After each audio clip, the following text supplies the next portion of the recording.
Once Roy learned that his ex-wife's lab was hiring new security, he saw an opportunity to apply for the job. However, during his visit, he noticed something strange was happening. Gemma, his ex-wife's colleague, was acting worried, and Roy's curiosity got the better of him. He started asking questions and discovered that Gemma was working on the Osiris spindle, a particle accelerator capable of manipulating time. As Roy was talking to Gemma, the project founder, Colonel Clive, was listening in and ordered the security chief to remove him from the premises. Roy was told that the lab was restricted and not accepting visitors, and he was sent away.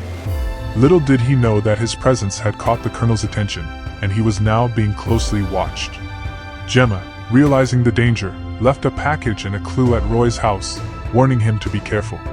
After drowning his sorrows in a bar, Roy received a call from Gemma, who said she needed his help.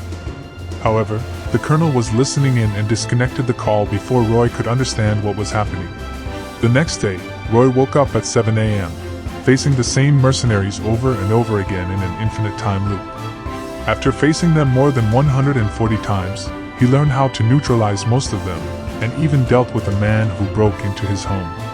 As if that wasn't enough, a helicopter with a minigun shooter strafed Roy's apartment, but he managed to throw a knife and take out the shooter, causing the pilot to crash the helicopter into the building. Roy had to jump out the window and landed in a sand truck to survive. Roy starts his day off by stealing a car, in his own psycho way, and speeding through the streets with 2 bounty hunters hot on his trail. Sometimes he manages to escape unscathed, while other times he crashes and burns. However, no matter what happens, he always ends up at Mr. Chow's bar where he orders 2 bottles of liquor and drinks his sorrows away with the same people every time. Despite living through the same day over and over again, Roy can't seem to break the cycle. Every iteration ends the same way, with all the mercenaries finding him and finishing him off. Each time he wakes up at 7 a.m. sharp, ready to face his nightmare all over again. After being eliminated countless times, Roy starts to suspect that the Osiris spindle Gemma is working on might have something to do with his predicament. He tries to reach out to her for help, but to his shock, he discovers that she's no longer alive.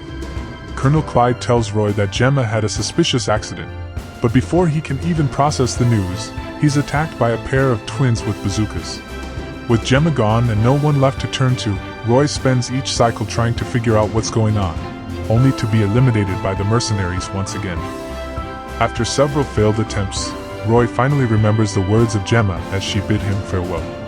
He heads straight to the packages and finds an envelope with a book titled Osiris on the cover. Being the brilliant man that he is, Roy forgets everything that's going on and starts reading the book in the middle of the room. However, he is soon eliminated by a helicopter gunman in the next cycle.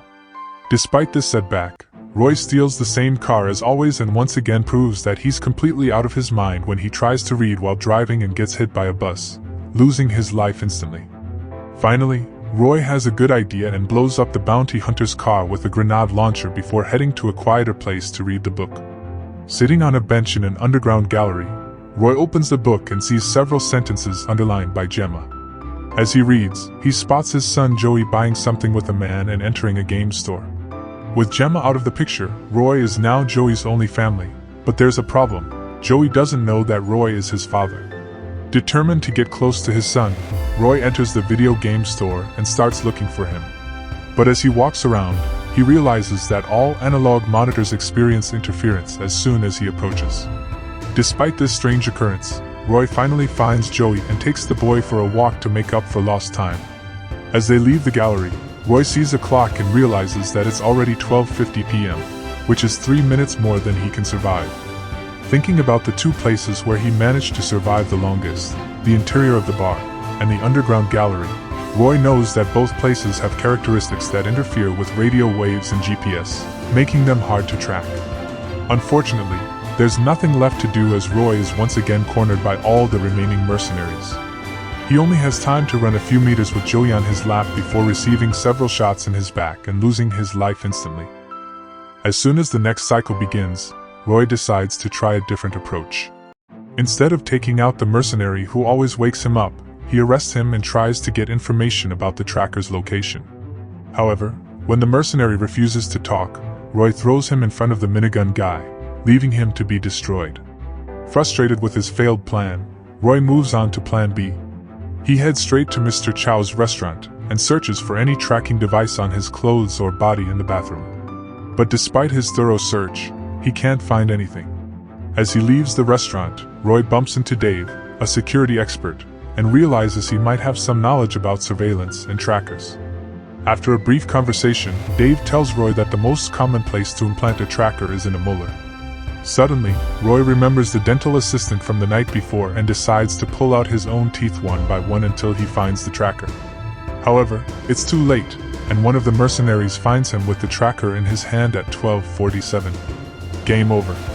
For the next attempt, Roy takes the life of the first mercenary but captures Alice instead of letting her run away. He forces her to tell him who sent her to implant the tracker and finally discovers that it was the Colonel's work. With this new information, Roy goes to the bar and pulls out his tooth once more, using the locator to attract the mercenaries. He then begins his revenge, eliminating them with the same methods they used on him. After taking down the mercenaries, Roy gathers their bodies in an abandoned factory and uses explosives to send pieces of them flying through the air, just as they had done to him countless times before. But his revenge is far from over. Roy gets a call from Brett and vows to avenge Gemma's death, even though he knows it won't be easy with only Brett and the Colonel left to fulfill his objective.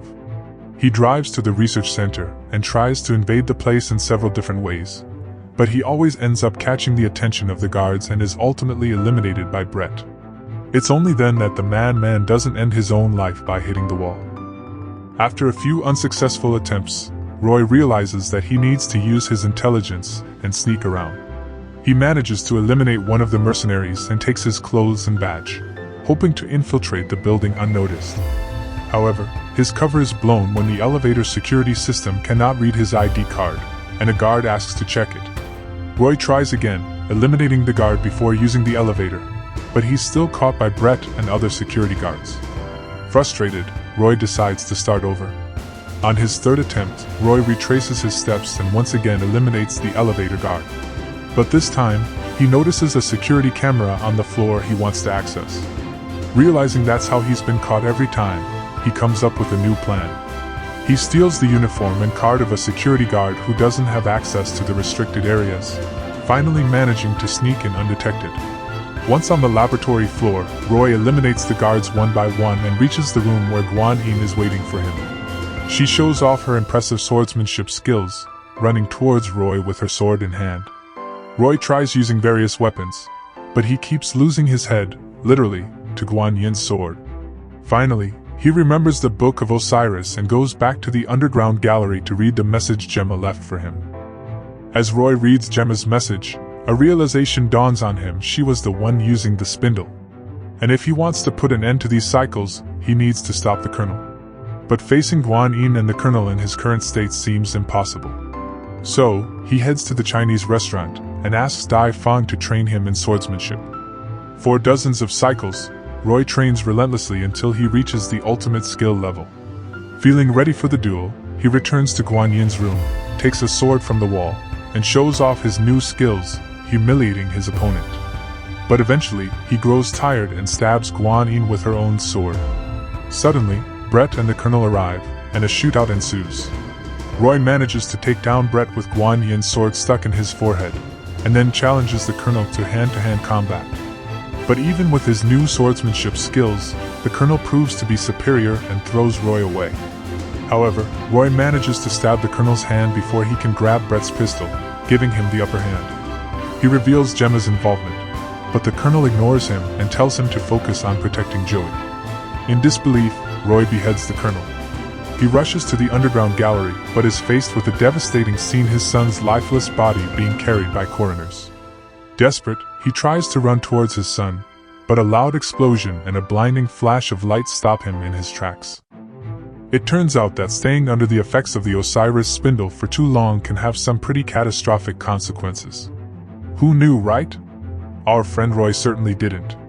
But now, he's stuck in a never-ending loop where he watches the destruction of everything he knows, unable to save the ones he loves.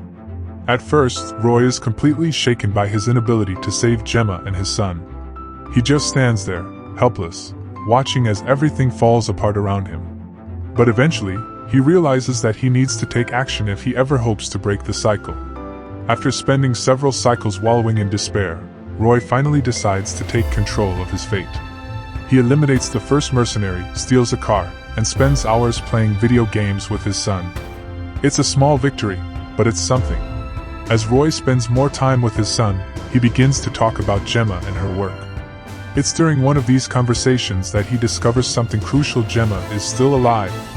With renewed hope, Roy sets out to save her, battling his way through bounty hunters and guards to finally reach the laboratory where she is being held. With the help of Guan Yin's sword, Roy finally manages to defeat Brett and save Gemma. But the loop isn't over yet.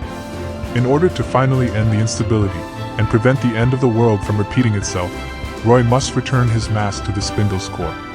It's a dangerous mission, but Roy is determined to see it through. He tells Gemma he loves her and kisses her goodbye before setting off on his final quest. As he walks towards the core, he doesn't know if he'll ever see Gemma again. But he doesn't give up, and in the end, he restores balance to the universe. It's been quite the journey for our friend Roy, but he never gave up hope. And in the end, that's what really matters. Did this film leave you on the edge of your seat, or were you yawning through the whole thing? Leave your review in the comments below and let us know what you thought. And if you enjoyed our movie recap, be sure to hit that like button and subscribe to our channel for more thrilling recaps in the future.